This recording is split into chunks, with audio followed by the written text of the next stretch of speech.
네, 여러분 안녕하십니까? 중앙대학교 김상윤입니다.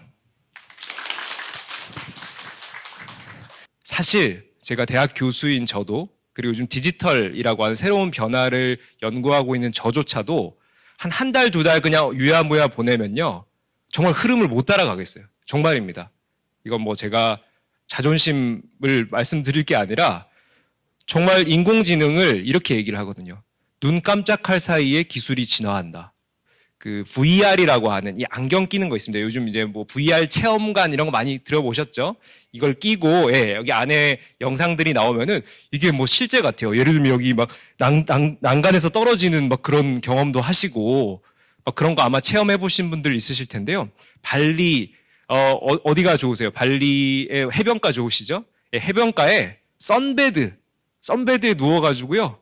칵테일 딱 나오는 그 새소리 들리고 막 파도 소리 들리는 그 장면을 컨텐츠로 담은 내가 거기 정말 있는 것 같은 그 컨텐츠를 담아서 VR 기기를 여러분께 나눠드렸어요. 자, 한번 써보세요. 해가 여러분 다 쓰셨어요. 자, 그러면은 여러분들, 그리고 제가 질문을 드릴 거예요. 여러분들은 지금 어디에 계신 건가요? 뭐라고 대답하실 것 같으세요? 앞에 선생님, 지금 순천시청에 계세요? 아니면 발리에 계세요? 발리. 어디 계실 거예요? 순천시청. 그렇죠. 이렇게 대답이 나뉩니다. 내가 이 영상 속에서 보는 거는 가상이에요. 가상. 그렇죠? 여러분 이해하시죠? 현실은 아니에요. 근데 정말로 정교하게, 요즘 기술들이 너무 좋아져가지고요. 정말 정교하게 발리의 느낌을 주는 거예요. 칵테일이 나왔어요. 그 맛만 못 느낄 뿐이지 거의 집어들어서 거의 마시는 신용을 하고 있어요. 그러면 여러분들 어디에 계세요 하면은 순천시청 얘기하시는 분이 한 반, 발리에 있다라고 하시는 분이 반. 바로 가상과 현실의 결합, 이것이 바로 메타버스 혁명입니다. 그럼 오늘 강의로 들어가 보도록 하겠습니다. 제 소개를 간략히 드리면요. 디지털 기술들로 인한 사회와 기업 비즈니스의 변화, 그리고 여러분들 일상의 변화를 연구하고 있는 사람입니다. 한마디로 말씀드리면 디지털 융합 멘토라고 좀 설명드릴 수 있는데요. 그래서 제가 기술 경영학 박사 학위를 받고 이제 기업에서 한 10년 정도 근무를 했어요. 포스코라는 그룹, 그다음에 하나금융이라는 제조업과 금융업에서 이 디지털 기술들이 각 기업들에 어떤 영향을 끼치는지 관련된 연구와 컨설팅을 한 10년 정도 경험을 했고요. 자, 여러분, 제가 쉽게 이해하시기 위해서 영화 얘기로 한번 시작을 해볼게요. 자, 여기 이 두 영화 딱 보셨죠? 두 생명체의 DNA를 결합시켜 가지고요. 인공 육체를 만들어요. 어디다가? 판도라에다가. 그래서 제이크가 그 몸이 인공 육체가 나오는 거예요. 그러면 실제로 실제 내 몸은 이 지구의 실험실에 있는데 내 정신을 그 인공 육체랑 연결시켜 가지고요. 판도라에서 돌아다니게 만드는 거예요. 기억하시죠? 그래서 얘가 돌아다니면서 막 이렇게 해결하는 그런 내용들입니다. 사랑에도 빠지고요. 막 그렇죠? 근데 이게 바로 메타버스 개념이 영화에 상상력을 더해서 구현이 됐던 거예요. 좀 이제 감 오시죠? 메타버스 그래 그런 거구나. 느낌 오시죠? 물론 여러분들 여기 좀 연배가 있으신 분들 이렇게 생각하시면 될 것 같아요. 게임 같은 세상 속에 들어갔는데 게임이 실제 같은 느낌이 들도록 정말 정교하다. 이렇게 좀 생각하시면 될 것 같아요. 자, 그러면은 제가 질문을 드려볼게요. 이런 메타버스 개념이 영화에만 나오는 얘기일까요? 게임, 그렇죠? 좀 보고 오셨네요. 요즘 메타버스가 정말 뭐 핫하게 뭐 언론에도 엄청나게 자주 나오는데 그 뭐 어느 정도 좀 보고 오셨을 거고 아니면 오늘 처음 들어보셨다 하더라도 이런 영화의 이런 얘기들이 실제 여러분들의 가까이에 다가와 있다라고 생각하세요? 아니면 아직 저거 영화야. 저거 아직 뭐 몇십 년 후의 얘기지. 이렇게 생각하시나요? 제가 현실 지금 우리 주변에 와 있는 얘기를 한번 드려볼게요. 작년 하반기 미국 대선이 한창 벌어질 무렵 우리 지금 현재 미국 대통령 당선인이죠. 조 바이든 대통령이 이 가상 공간에서 자신의 선거 유세를 했어요. 그럼 선거 연설하잖아요. 이거를 가상 공간에서. 그럼 어떻게 했느냐? 여기 보시면은 닌텐도 동물의 숲이라는 게임이 있어요. 이 게임에 VR 안경을 끼고 자신의 집무실 책상에 앉아가지고 뭐 VR 안경을 끼고 혹은 컴퓨터로 접속을 해가지고 아바타를 만들어가지고요. 여기 사회자까지 섭외를 했네요. 그래서 둘이 대담하면서 선거 유세를 하는 이 장면을 이렇게 연출을 했어요. 바로 정치 유세에도 이미 메타버스 환경이 적용되었다라는 겁니다. 이미 우리 주변에 와 있다라는 겁니다. 여러분 좀 위안을 좀 삼아 보세요. 첫 번째, 작년에 대학교에 입학한 우리 학생들, 작년에 1학년인 학생들, 올해 몇 학년? 2학년. 정말 미치도록 불쌍합니다. 안타깝습니다. 작년에 입학하자마자 코로나 팬데믹이었어요. 입학식을 취소했어요. 그래서 온라인으로 입학식을 했어요. 그래서 여기 예를 들어 순천에서 나고 자라서 서울의 대학을 정말 공부 열심히 해서 왔는데 입학식 하려고 서울에 올라오려고 하는데 서울에 못 올라오게 된 거예요. 그래가지고요, 지금 2학년 올라왔는데 계속 사이버로 대학 생활을 하고 있어요. 정말 인생에 우리 대학교 1, 2학년, 특히 한국의 교육제도에서는 정말 좀 그래도 놀고 좀 여러 가지 해야 되는 나이인데 너무 안타깝습니다. 그렇다고 휴학을 하라고 권유할 수도 없어요. 또 학교 입장에서. 정말 그 그룹이 제일 안타깝고요. 두 번째 그룹 누군지 아세요? 이겁니다. 결혼. 특히 작년 5월 정말 꽃다운 계절에 결혼을 계획했던 커플. 이 코로나 팬데믹 기간에 정말 야심차게 가상공간에서 한번 결혼해보자. 굳이 뭐 이렇게 실제로 볼 필요나 비대면으로 가상공간에서 한번 해보자. 이래서 동물의 숲에서 결혼식을 올린 사람도 있네요. 여기 주례자도 있고요. 사회자도 있고요. 친지, 가족분들 다 있죠. 여기 사회적 거리두기 필요하나요? 아니죠. 5인 이상, 2인 이상 필요 없죠. 네. 얼마든지 여기 100명 초대할 수 있어요. 아바타. 그래서 이렇게 코로나 팬데믹 기간에 또 재미난 어떤 메타버스 상황들이 생겨나고 있다. 자, 이거를 전 세계 유명한 브랜드들은 가만히 두질 않습니다. 네, 이제 눈치를 챈 거예요. 메타버스가 이제는 엄청 큰 시장이 되겠다. 큰 어떤 세상의 변화가 되겠다라고 인식을 하고요. 근데 깜짝 놀라실 거예요. 2020년 9월 기준으로 게임 안에서 2,600만 장이 팔렸어요. 저런 아이템들이. 엄청납니다. 이거 누가 샀냐? 요즘 MZ세대들이요. MZ세대가 근데 여러분 많이 들어보셨겠지만 나이대가 좀 넓어요. MZ가 지금 10살부터 현재 41살까지가 MZ입니다. 그래서 이 MZ세대들이 약간은 특이한 특성이 있어요. 뭐냐면요. 대부분 다 합리적이고 실용적으로 생각을 해요. 그래서 내가 일상적으로 사는 물품은 정말 가성비를 중시합니다. 자, 그러면은 발렌티노나 마크 제이콥스 같은 이런 유통업체들이 이 아이템 판매하려고 지금 이걸 시작했을까요? 아니겠죠. 이 중에 예를 들어 한 10%만 실제 물건을 구매하게 된다면 260만 명이 구매한다고 엄청나죠. 그렇게 마케팅 효과가 충분히 있다라고 생각해서 뛰어든 겁니다. 또 엔터테인먼트 업계의 변화도 빠르게 전개되고 있습니다. 우리 너무나도 유명한 그룹 BTS. 전 세계 1위인 거예요. 솔직히 빌보드 1위면은 대단한 그룹인데요. 정말 자랑스러운 BTS가 신곡 발표를 이 메타버스 가상 세계 속에서 한 적이 있어요. 다이너마이트라는 곡인데요. 현실 세계에서 발표하는 똑같은 시간에 자, 그러면 여러분이 이렇게 생각하실 수 있죠. 만약에 컴퓨터 화면으로만 그냥 본다면 그냥 이 장면이에요. 그러면 그냥 사실 그래픽 영상 보는 거랑 똑같네. 맞습니다. 크게 차이 없습니다. 근데 여러분이 VR 안경을 끼고 보신다면 어떻게 될까요? 얘가 보는 시선으로 보시는 거예요. 이해되셨죠? 이 아바타가 지금 이 현장에 와가지고 공연 보고 있는 거죠. 얘가 보는 시선을 이 VR로 경험하시는 거예요. 이 VR이라고 하는 도구, AR도 있고 VR도 있는데 이런 도구가 중요한 역할을 하는 거죠. 내가 가상에서 하는 경험이지만 실제 같은 느낌을 주는 도구인 거죠. 아마 여러분들 잘 모르실 거예요. 왜냐하면 주로 10대들 타겟이거든요. 자, 여러분들이 만약에 이 제페토에 가입을 하셨다. 그럼 요게 떠요. 여러분 카메라에 얼굴을 갖다 대시는 거예요. 그러면은 이 카메라가 나의 얼굴 점선면을 인식해가지고요. 나와 똑 닮은 이 캐릭터를 만들어줘요. 아바타를. 얘가 알아서. 이 제니인데요. 제니가 똑같은 이 아바타가 만들어져 있죠. 이 블랙핑크가 여기 제페토 안에서 가상 팬 사인회를 개최를 했어요. 자, 그럼 어떤 상황이 펼쳐지냐? 여기 뒤에 쇼파가 있죠. 이 제니의 이 캐릭터가 여기 쇼파에 앉아서 팬들을 기다립니다. 그럼 팬들은 여기 아바타예요. 여러분이 블랙핑크의 팬이다. 그러면은 이 시간에 맞춰서 내 아바타를 접속해가지고 아바타를 저기 이동을 시킵니다. 그럼 줄을 서는 거예요. 저기서도. 그렇죠? 내가 1바다, 2바다 줄 서는 거죠. 줄 서가지고 내 순서가 되면은 이 제니와 악수도 하고, 그죠? 대화도 나누고 사인도 받는 거예요. 그러니까 지금 여기 계신 아마 10대가 안 계신 것 같은데 아무도 안 쓰실 가능성이 높아요, 사실.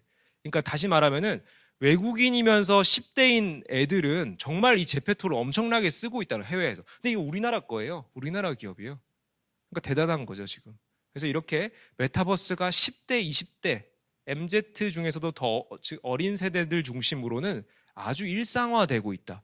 이 세대가 점점 더 사회 주역이 되는 10년, 20년 후에는 메타버스 속에서 내가 친구도 만들고 사회생활도 하고 물건도 사고 경제활동을 하는 거예요. 이 SM 엔터테인먼트가 에스파라는 그룹을 발표를 하면서 대단한 준비를 하고 데뷔를 시켰어요. 뭐냐면 제가 2018년에 이수만 회장이 컨퍼런스에서 발표하는 자리에 제가 참석한 적이 있거든요. 2018년이었는데 그때 이런 얘기를 하더라고요. 우리 SM이 지금 신인 걸그룹을 준비를 하고 있는데 얘네는 아바타 그룹으로 만들 거야. 뭐 이러는 거예요. 그래서 저는 이제 연구자이기 때문에 뭐 그런 내용이 어떤 건지는 감은 잡혔지만 과연 저게 성공할까 갸우뚱했었거든요. 근데 이게 에스파였더라고요. 얘네 에스파를 탄생시킬 때요. 그 가상 공간에서의 그 그룹 활동과 현실 공간에서의 그룹 활동을 별도로 분리시키기도 하고 연결시키기도 하고요. 그 과정에서 이 멤버들이 내가 가상에서 하는 것과 현실에서 하는 거를 또 컨셉을 이해를 해야 되잖아요. 그래서 이 메타버스 세계관을 이해시키는데 2년 동안 교육을 시켰대요. 아바타 멤버가 또 활동을 하고 있는데요. 이 둘이 서로 인터뷰하는 장면을 연출했어요. 이 메타버스가 이 세대에 따라서, 그러니까 10대, 20대들은 태어나자마자 디지털 세상, 디지털 기기들에 익숙한 세대이기 때문에 이런 메타버스 세계관에 대해서 그냥 받아들이기가 쉬워요. 많이 쓰기도 하고요. 근데 30대, 40대 약간 껴있는 세대들은 태어나서부터 디지털 시대는 아니었어요. 그렇죠? 1980년대, 90년대 그렇죠? 그래서 그치만 이제 10대, 20대 올라오면서 좀 젊은 나이대에 디지털에 익숙해졌어요. 그래서 어느 정도 받아들일 수 있어요. 디지털에 적응하기가 너무 힘들어요. 이런 분들 뭐라 그러냐면은 뒤에 또 얘기가 나오는데 디지털 이주민이라 그래요. 아날로그 시대에 살고 있다가 디지털 한번 이사 가볼까 이러면서 이제 이사하셨거나 아니면 아직도 이사 안 하고 이사 할까 말까 계속 이러고 계신 스마트폰 안 쓰시는 분들도 있죠. 근데 그런 분들을 우리가 사회적으로 같이 가야 되니까 이런 디지털 격차에 대한 부분도 고려해야 되는 부분이, 그건 제가 뒤에 또 말씀을 드릴게요. 자, 그래서 우리가 이제 메타버스 하면은 전 세계에서 가장 대표적인 기업으로 꼽히는 기업이 바로 로블록스라는 기업이에요. 게임 회사예요. 로블록스가 이 게임 세상 안에서 사람들이 나만의 게임을 만들어서 또 발표를 할 수 있게 만들어놨어요. 그게 무슨 소리야? 이러면 보통 우리가 게임을 개발하는 사람들은 주로 개발자들, 전문가들이 하잖아요. 근데 여러분들도 게임 좋아하시면 나도 게임 하나 만들어 보고 싶다 이런 상상 해보셨을 거예요. 로블록스가 이 게임을 만들 수 있는 되게 쉬운 툴을 제공하고 있어요. 전 세계에 127만 명의 로블록스 내 개발자들이 자기 게임을 만들어 가지고요, 이 로블록스 안에서 발표를 하는 거예요. 그럼 로블록스의 이용자들은 어떻게 하냐면요, 이 로블록스 세상을 이렇게 내 아바타가 돌아다니다가 여기 무슨 재미난 게임이 떠 있어요. 이거 재밌겠네? 클릭해서 게임 하는 거예요. 여기 또 무슨 게임이 있네? 또 클릭해서 하는 거예요. 게임 속의 게임이죠. 그래서 1년에 이 게임 개발자들이 1,000만 원이나 벌고 있어요. 엄청나죠. 네. 그러니까 내가 취미로 게임 개발해가지고 여기 로블록스에 올려놨더니 내 게임을 누가 좋아해줘가지고 뭐 광고료라든지 뭐 여러 가지 수수료를 받아가지고 1,100만 원이나 벌고 있는 거예요.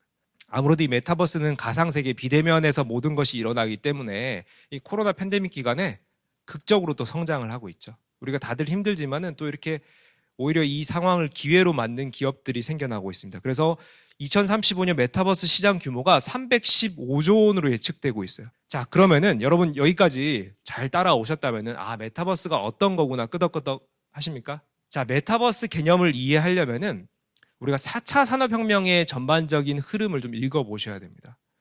여러분 제가 대중 강연을 다니면은 4차 산업혁명이 언제 시작됐어요? 라고 여쭤보면 대부분 이렇게 얘기하세요. 알파고 아닌가요? 알파고 이꼴 4차 산업혁명은 아니지만 그만큼 이세돌을 이겼던 그 사건이 너무 충격적이었죠.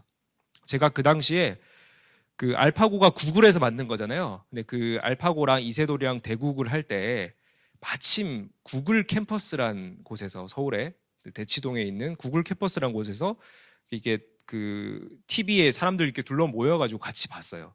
근데 이세돌이 딱 돌을 던졌어요. 아, 나 졌다 이렇게 돌을 던졌는데 정말 우리 다 같이 여러분 기억나시죠? 정말 이거 무슨 아마 여기 남성분들은 바둑 좋아하시면은 정말 또 손에 땀을 쥐면서 보셨을 텐데 이제 인공지능 로봇한데 우리가 인간이 안 되는구나. 그렇죠? 근데 아마 다 같이 그런 어떤 경험을 하셨을 거예요. 이게 지금 이제 인공지능보다 인간이 안 되는 부분이죠. 방금 이렇게 오류 상황이 뜨고 하는데요. 어쨌든 그 당시가 이제 4차 산업혁명의 시작이다. 이제 이렇게 보는데 그때 저 구석에 어떤 방에서 막 누가 환호를 막 지르고 환호를 지르.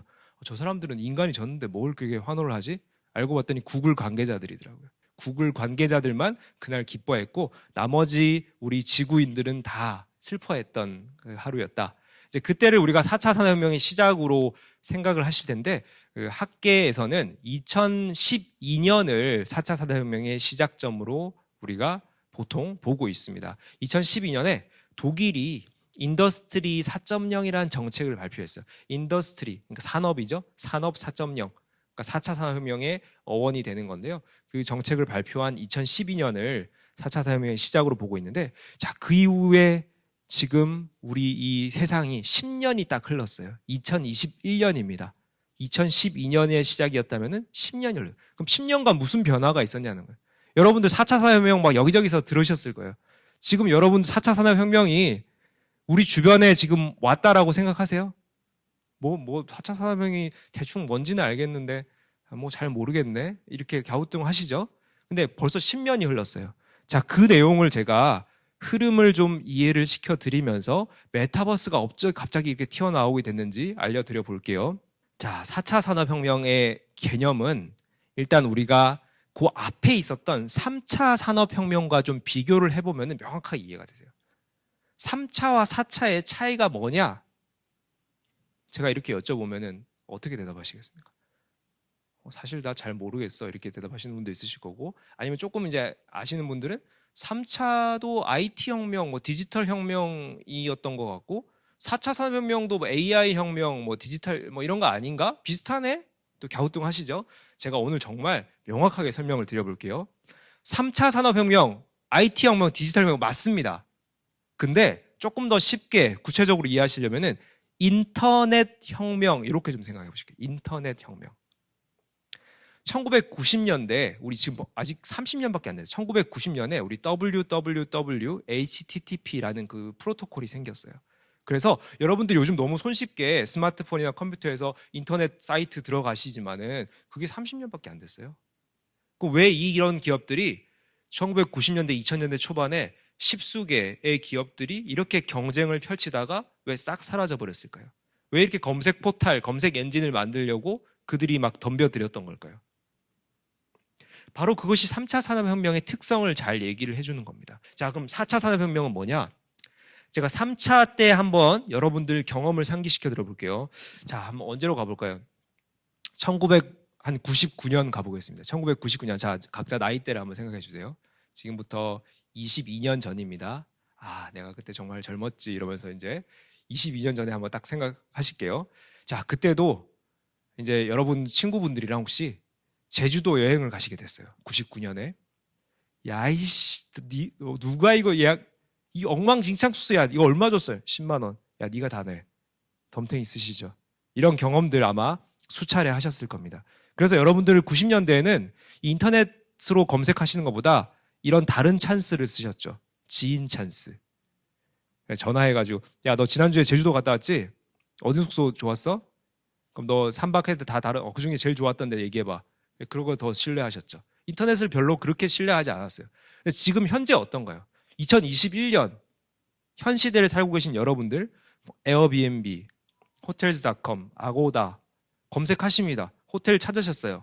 여기 괜찮은 것 같다. 사진뿐만 아니고요. 3D 영상도 있어요. 막 이렇게 각도 틀어보면은 막 문틈에 막 먼지도 보여요. 막 이렇게.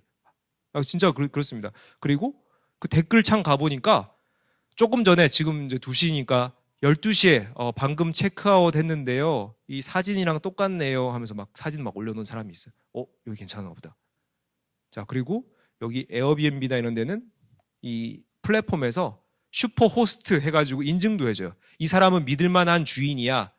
그렇죠? 그리고 평점도 있고 별점도 있고 막 엄청나게 많은 데이터들을 여러분들이 학습해가지고 그래 여기야 선택하고 제주도 가는 순간 어떻게 됩니까? 어떤 상황이 펼쳐지죠? 와, 요즘 이제 10대들 말로 싱크로율 99% 똑같네.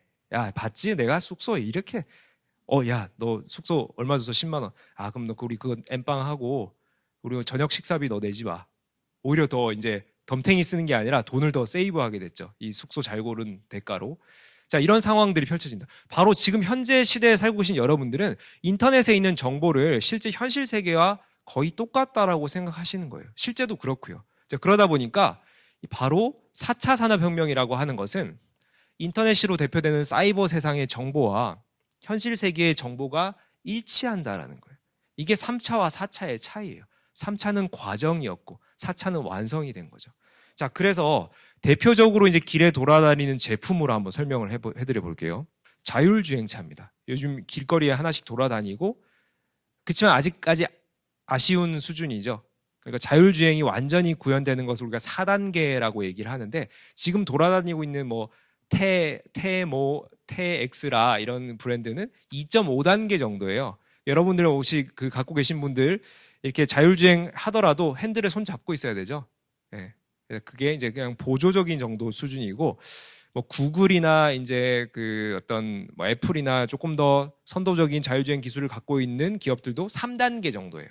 여러분들이 현실 세계에 존재하는 어린아이와 고양이라는 생명체는 바로 센서가 인식하는 순간 디지털 데이터로 바뀌어버리죠. 그게 이제 빅데이터와 클라우드에서 분석이 돼서 이 데이터가 아직 안 보이는 상태로 AI한테 갑니다. 그럼 AI가 판단을 해가지고 명령을 내리는 순간 여러분들 눈에 보이는 상태가 되죠. 움직이니까. 바로 이것이 여러분들 학계에서 4차 산업혁명을 연구하는 사람들이 얘기하는 사이버 피지컬 시스템이에요. 사이버 피지컬 시스템. 여기 제가 써놨죠. 사이버 피지컬 시스템. 뭐다? 자, 현실 세계가 바로 물리적 세계라고 하면 피지컬 월드에서 P예요. P. CPS 할 때 P. 사이버는 C죠. C. P에서 C로 가고요. C에서 다시 C로 가고 C에서 어디 다시 P로 가는 거죠. 이게 CPS 시스템이에요. 그래서 이 학자들이 CPS를 기본 개념으로 이 4차 산업혁명의 원리를 이해를 하고 있는 거예요. 그게 바로 자율주행차가 바로 보여주고 있죠. 자, 그럼 여기서 메타버스는 어떻게 나오느냐? 뭐 이렇게 또 갑자기 또 이렇게 어려운 얘기를 막 하셔가지고 메타버스는 또 어디서 나오냐? 이제 그렇게 궁금하신데 바로 여기서 나오는 겁니다. 메타버스의 대표적인 제가 기기들 뭐라고 하죠? VR, AR 말씀드렸죠. 아까 제가 발리 갔다 오신 거 기억하시죠? 갔다 오셨죠? 네, 거기서 보시면은 자, VR은 가상현실이에요. 버추얼 월드예요. 가상현실. 그러면은 이 가상현실은 어떻게 되냐면은 우리가 사이버 세상에 있는 세계죠. 그죠? 그러면은 여러분들이 현실 세계에서 눈을 가지고 계시죠? 근데 이거를 사이버를 바라보려면은 그 관문을 가져야 됩니다. 바로 VR이죠. 현실에서 사이버로 접속하는 관문이 VR입니다. 그럼 AR은 뭔가? AR은 우리가 증강현실이라 그러거든요. 말 좀 어렵죠. 증강현실. 그러니까 다시 쉽게 말씀드리면은 시스루 생각하시면 시스루. 시스루가 뭐죠? 여기 이게 보이는데 겹쳐서 딴 게 또 보이는 거 시스루라 그러죠. 우리 뭐 모시 같은 거 입었을 때 속이 비치는 거 시스루라 그러는데 바로 AR은 시스루라고 생각하시면 돼요. 뭐냐면은 여기 지금 여기 탁자가 보입니다. 그죠? 보이는데 내가 AR 안경을 꼈어요. 그렇게 탁자를 보면은 탁자 형태는 그대로 똑같이 보이는데 여기에 막 정보들이 붙어요. 이 탁자는 몇 년도에 생산됐고 순천시청 소속이고 뭐 이렇게 뜨는 거예요. 뭐 어떤 말인지 아시죠? 안경에 뜨는 거예요. 그래서 그 데이터와 실제 탁자를 겹쳐서 보여주죠. 그게 시스루라는 거예요. 그래서 AR은 그렇게 보시면 되고 VR은 아예 그냥 발리에 가버리시는 거예요. 여기 안에 발리만 보이는 거죠. 네, 그렇게 이해하시면 돼요. 그래서 이 VR, AR은 바로 사이버와 피지컬을 왔다 갔다 하는 관문의 기술이다. 이렇게 이해하시면은 훨씬 더 쉽게 와닿으실 겁니다. 여러 기업들은 이것을 활용하기 시작했어요. 여러분 제조업의 제조 현장에 가시면요. 이렇게 큰 터빈, 엔진 같은 게 돌고 있습니다. 안에 돌아가고 있는 모습도 그대로 또 이렇게 그래픽으로 보이는 거고요. 옆에 막 정보들이 떠요. 지금 엔진이 잘 돌아가고 있다, 안 돌아가고 있다는 정보를 뜨는 거예요. 자, 그러면은 예전의 제조업 같으면은 20년 막 30년 근무하신 장인분들이 가까이 가가지고 엔진 돌아가는 소리 듣고 모양새 보고 야, 기름 더 쳐. 야, 이거 속도 좀 줄여. 딱 감으로 아시죠? 이게 장인 노하우예요. 그런 식으로 돌아갔죠. 바로 센서들을 달아가지고 데이터를 수집해서 이 AR을 끼면은 엔진 돌아가는 모양과 같이 함께 이런 데이터들이 보이는 거예요. 아, 지금 몇 퍼센트로 돌아가고 있고 속도가 얼마로 돌아가고 있다. 뭐가 부족하다 이런 게 뜨는 거예요. 그럼 판단을 더 쉽게 할 수 있겠죠. 바로 제조업의 메타버스가 이렇게 돌아가고 있는 겁니다. 초월을 뜻하는 메타와 우주를 뜻하는 유니버스의 합성어다. 그래서 사실 메타버스라고 하시면 안 됩니다. 메타버스 아니면 메타버스라고 하시면 되겠죠. 그죠? 네. 메타버스는 아니고요. 이 스펠링이 VERSE니까요. 그죠? 메타버스인데 이거를 이제 조금 더 쉽게 말씀드리면 제가 지금까지 설명드렸던 내용이죠. 가상 세계와 현실 세계의 경계가 희미해져서 가상에서도 실질적인 삶이 이루어지는 듯한 현상. 이것을 메타버스라고 한다. 그리고 뭐 게임뿐만이 아니라 아까 제조업에서도 AR을 끼고 기계를 바라보면 그 기계 속을 내가 들여다보고 있는 것 같죠. 네, 그런 느낌이 바로 메타버스라고 보시면 되겠습니다. 자, 그럼 이제부터는 좀 재미난 그 기업 사례들을 좀 빠르게 소개를 시켜드려 볼게요. 바로 우리 너무나도 다들 잘 알고 계신 싸이월드라는 기업입니다. 2000년대 초반에 반짝 했다가 아마 전 국민이 다 싸이월드 미니 홈피를 하나씩 가지고 있었을 텐데요. 그러고 이제 좀 사라져 버렸죠. 네, 싸이월드가 메타버스 개념을 도입한 기업이라고 볼 수 있어요. 연인의 실연을 당하고 나는 가끔 눈물을 흘린다 가질 수 없는 널 그리며 이렇게 내 미니미의 감정을 이입을 시켜가지고 내가 회사 출근해가지고 뭐 팀장님이나 동료들한테 막 울고 이렇게 할 수는 없기 때문에 아주 태연한 척하고 내 미니미가 대신 울고 있는 거죠. 이게 바로 여러분들 이미 메타버스 속 부캐릭터 가상 아바타를 경험하신 거예요. 여러분 우리 전 국민이 다 아바타를 경험하신 거예요. 이게 결국 아바타라고 볼 수 있죠. 이게 어떤 메타버스의 시초였다라고 저는 보고 있습니다. 이렇게 메타버스를 도입을 해서 이런 비즈니스를 하려고 지금 기획을 하고 있습니다. 그럼 메타버스를 어떻게 도입을 해야 되느냐? 현재 시점에서 메타버스를 도입하는 방법은 크게 4가지 정도로 구분을 할 수가 있어요. 이게 또 내일, 내년, 내후년은 또 어떻게 더 추가가 될지 모르지만 현 시점에서 4가지 정도로 구분할 수가 있는데 요 4가지입니다. 증강현실, 라이프로깅, 거울세계, 가상현실. 자, 좀 또 말이 또 헷갈리시죠? 제가 쉽게 한번 설명드려 볼게요. 자, 증강현실 아까 제가 AR 말씀드렸죠? 시스루다 말씀드렸죠? 자, 핸드폰, AR 기능이 되는 핸드폰을 거기 거리에다가 갖다 대요. 그렇죠. 이렇게 갖다 대요. 그러면은 여기 나이키 매장이 여기 있어요. 내 눈앞에도 여기 있고 카메라 안에도 나이키 매장을 갖다 대요. 그러면은 이 나이키 매장에 흰 운동화 어떤 모델이 있고 재고가 얼마 남아있는지 다 정보가 뜨는 거예요. 그러면은 여러분 이렇게 가시다가 이렇게 가 보시면은 내가 좋아하는 거 없네. 다음 놓고 그냥 가시는 거예요.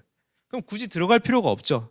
편하겠죠. 그래서 이런 어떤 시스루 형태로 정보를 제공하는 게 유용한 그런 서비스를 하는 기업들은 바로 증강현실 기술을 이용해서 메타버스를 구현한다.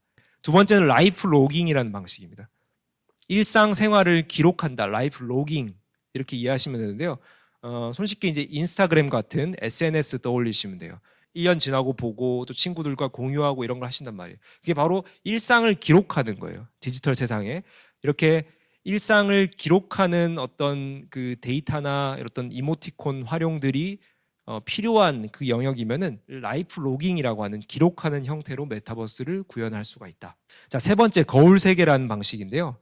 거울 세계 딱 감은 오시죠? 아, 거울 그러면 뭐 똑같이 반사돼서 비치는 건가? 맞습니다. 거울 세계는 주로 이 디지털 맵을 이용하는 서비스들을 생각하시면 돼요. 여기 이제 구글 어스 예가 있는데요. 뭐 예를 들면 뭐 배달의 민족이나 요즘 우리 카카오 앱이나 이런 것도 다 우리 맵을 이용하죠. 그런 쪽 서비스들을 다 거울 세계 방식의 메타버스다 이렇게 얘기하시면 돼요. 자, 마지막 가상현실 방식. 아까도 제가 VR 계속 말씀드렸지만 가상현실 방식 주로 게임을 생각하시면 돼요. 이게 뭐냐면은 실제와 꼭 연동을 시킬 필요가 없는 거죠. 실제 세계에 있을 법한 어떤 환경, 이 거리 모습을 만들어 가지고 이렇게 유저들에게 착각하게끔, 이 현실 세계에 있을 법한 느낌으로 착각하게끔 만드는 것이 바로 가상현실 방식이에요. 네 가지 방식이 바로 메타버스를 구현하는 유형이에요. 이렇게 여행 산업에 AR을 적용할 수 있는 사례가 있어요. 자, 여러분, 이 카메라를 그 교회에다가 갖다 대는 거예요. 교회 줄이 엄청 길어서 1시간 기다려서 들어갈 거를 여기 딱 갖다 대는 순간 지금 현재 돌아가고 있는 안의 모습이 보이는 거예요. 그리고 역사적인 배경 막 설명도 막 뜨는 거예요. 시스루니까. 자, 그래서 그래, 요거 보고 가자. 그래, 알았어. 이렇게 타협을 할 수가 있는 거죠. 이렇게 싸움을 더 줄여주는 것도 바로 메타버스다. 또 하나, 가구 유통업계 얘기입니다. AR을 이용하죠. 이것만 딱 보시면 감이 오실 거예요. Try before you buy. 사기 전에 한번 해보세요. 대보세요. 이러죠. 그래서 AR 이 앱을 깔고 내가 좋아하는 쇼파, 색깔 디자인을 그 쇼핑몰에서 선택한 다음에 AR 딱 누르면은 카메라가 딱 전환이 돼요. 그래서 내 거실에다가 대보는 거예요. 그러면은 이 노란색 어울리네? 파란색 내 벽지 색깔이랑 비슷해서 어울리네? 이런 거예요. 너무 편하죠. 요즘 특히 MZ들은 가구조차도 온라인으로 막 구매하는 그런 스타일들이 많다 보니까 이렇게 빠르게 선택하고 구매하고 이런 것들을 좋아하다 보니 이게 이제 각광을 받고 있어요. 바로 고스트 페이서라는 건데요. 여러분들 요즘 코로나 기간 동안 운동도 잘 못 하시고 몸도 좀 많이 망가지고 계실 텐데 이렇게 운동 계속 하셔야 되죠. 근데 여러분 조깅 좋아하시는 분들이라면 혼자 맨날 조깅하면은 힘드시잖아요. 재미없고. 근데 나의 아바타와 같이 조깅하는 거예요. 자, 여기 보시면은 AR 안경을 구매를 했죠. 그리고 여기 앱을 깝니다. 아무래도 일부 좀 유료 결제를 해야겠죠. 이 앱을 깔고 내가 100m에 15초에 달리고 싶다. 목표 설정을 합니다. 100m 15초. 그러면은 내 아바타가 100m 15초의 속도로 달리는 거예요.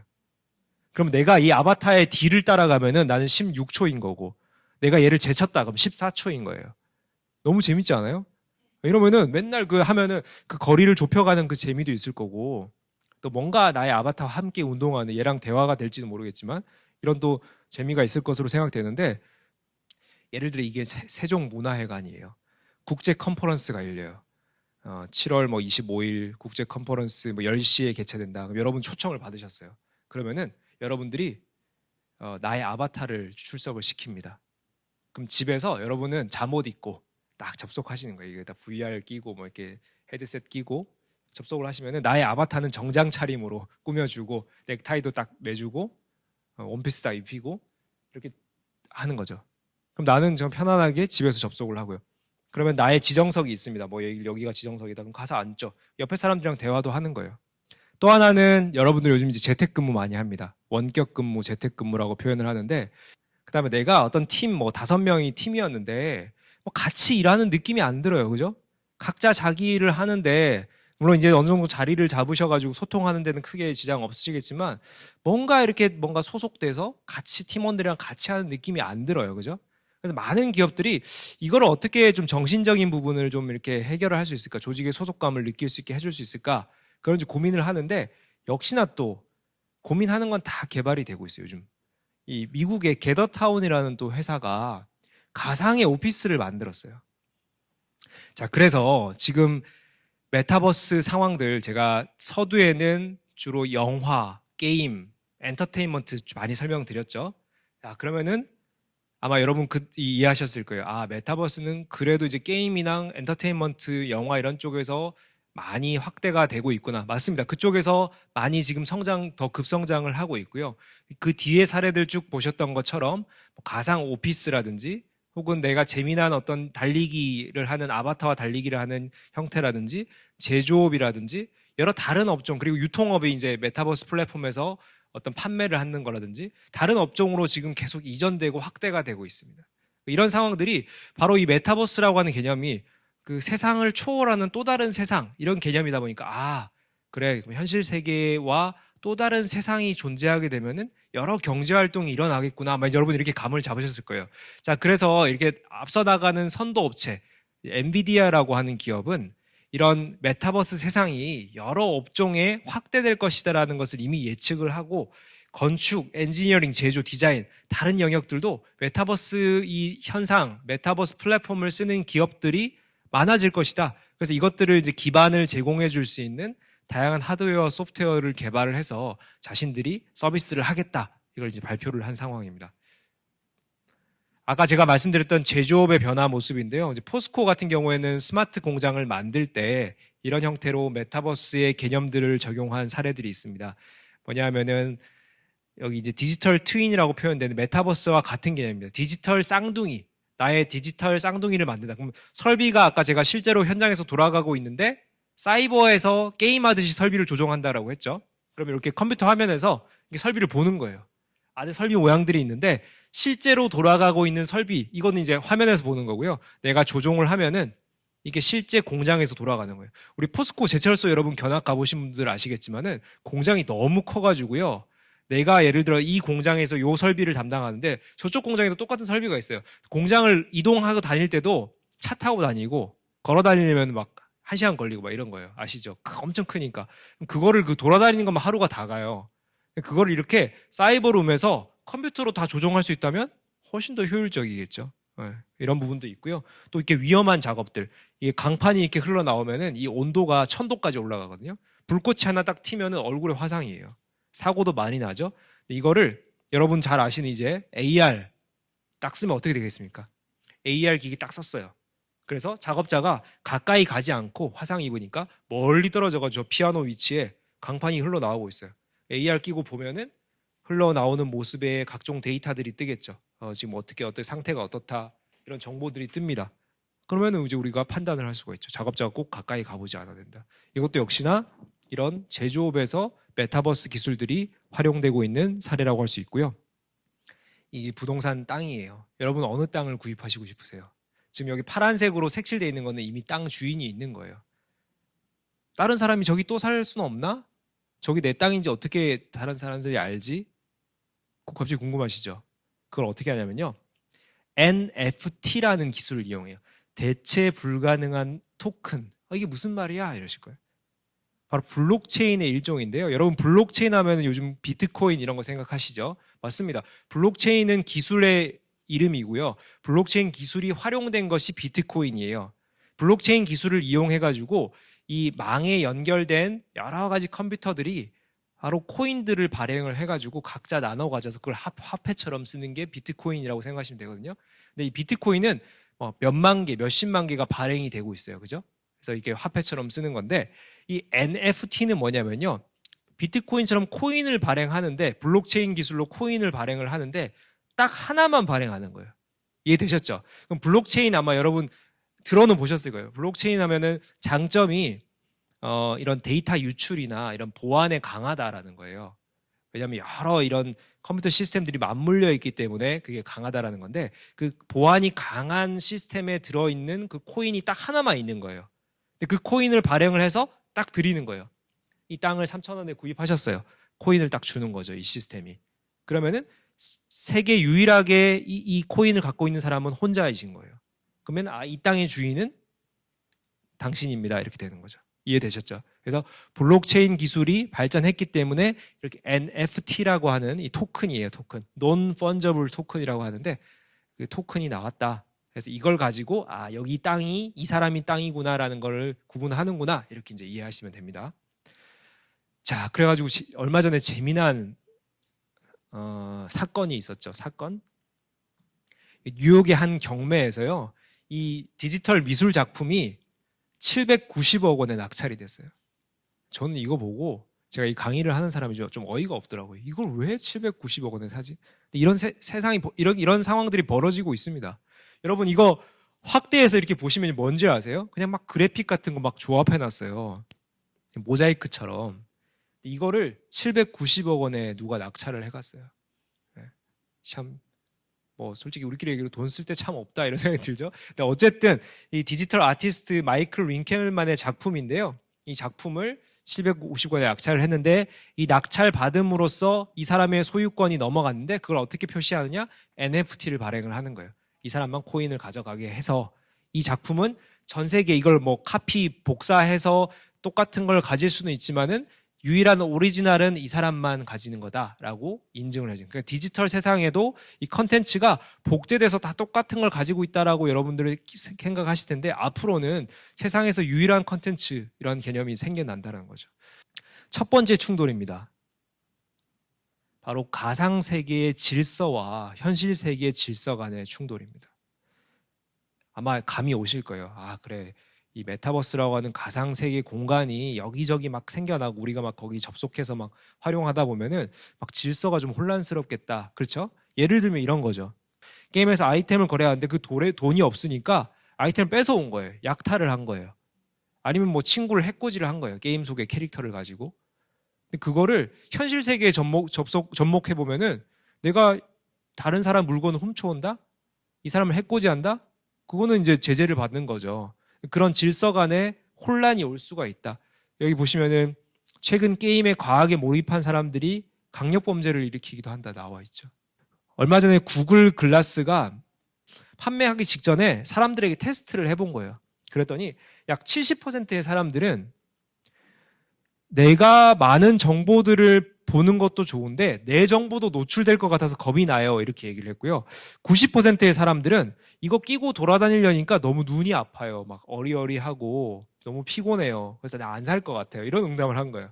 그래서 이 구글 글라스는 산업 현장용에서만 쓰는 걸로 용도가 변경이 됐어요. 그래서 일상에서는 아직까지 등장하지 않았다. 자, 두 번째 충돌입니다.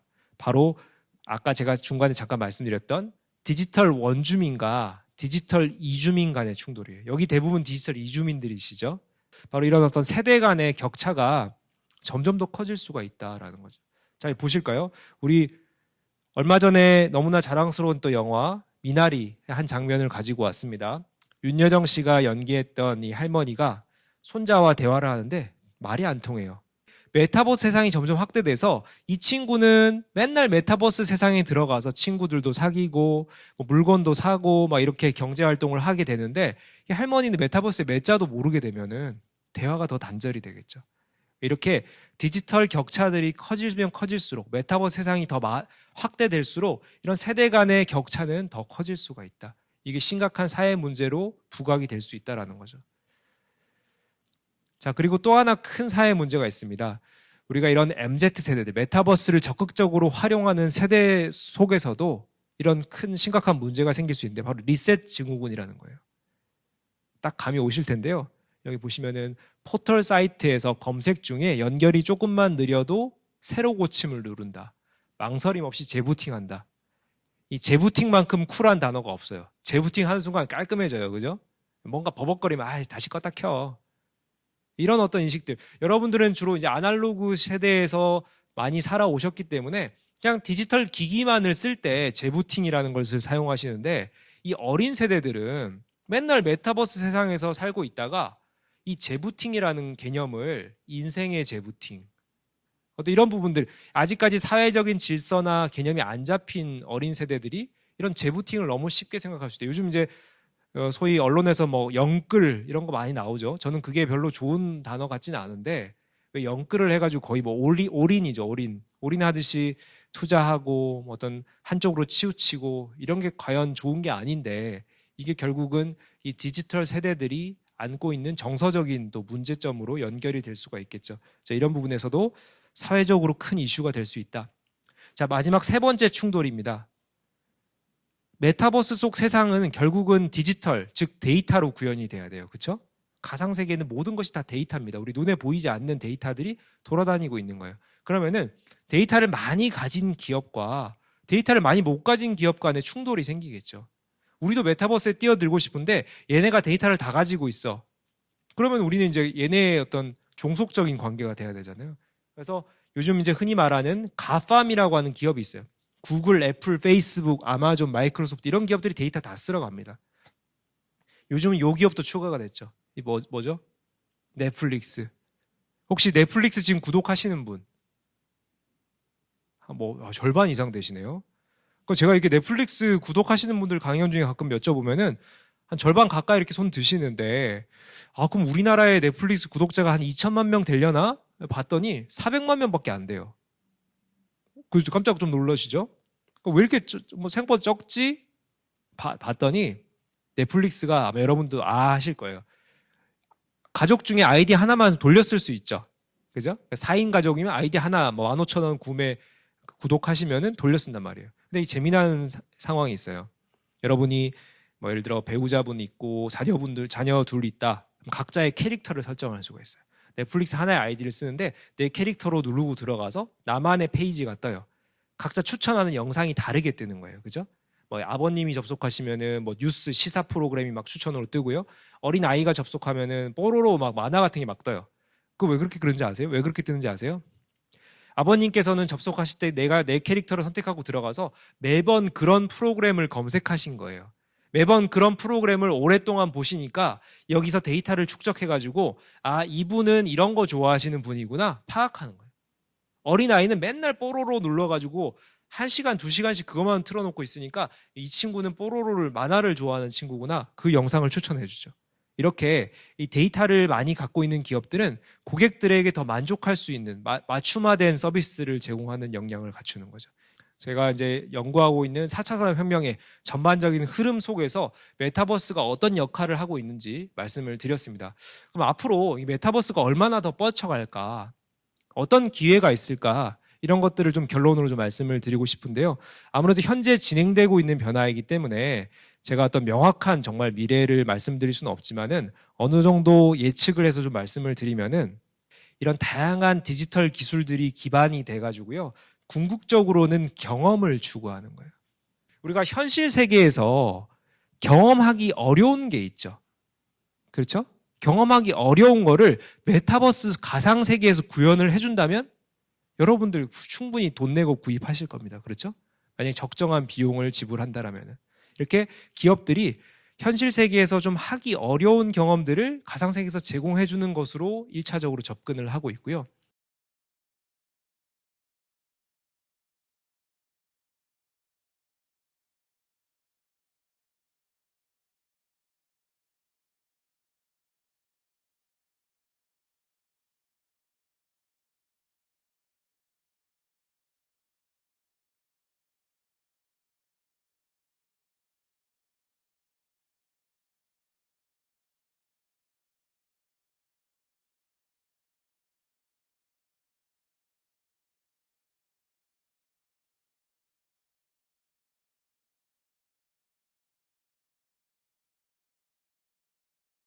자, 그래서 이 다양한 어떤 경제 활동이 메타버스에서 일어나려면은 아까 제가 말씀드렸던 NFT 같은 이런 결제 수단 같은 게 생겨야 돼요. 그죠? 아직까지 좀 불안하죠. 뭔가 코인으로 하는 것도 좀 불안하고 뭔가 이렇게 결제하고 거래하고 인증하고 법 제도도 정비가 돼야 되고 이런 다양한 어떤 기술들이 부가적으로 생겨나서 안정화돼야 아마 많은 기업들이 정말로 이 현실 세계에서 하던 비즈니스를 그대로 메타버스 세상으로 옮겨갈 수 있지 않을까 이런 기대를 해볼 수가 있고요. 이거는 기존의 은행들보다 구글이 더 잘한다는 거예요. 이렇듯이 금융사들이 갖고 있던 여러 가지 기능들을 하나하나씩 분해해가지고요. 이 디지털 기술을 접목해서 생겨나고 있어요. 그래서 메타버스 속의 세상에서는 이런 기존에 하던 업계의 비즈니스 관행을 깨놓을 것이다. 그 메타버스 가상세계에서 빠르게 활용될 수 있는 그런 서비스들이 먼저 확대될 것이다.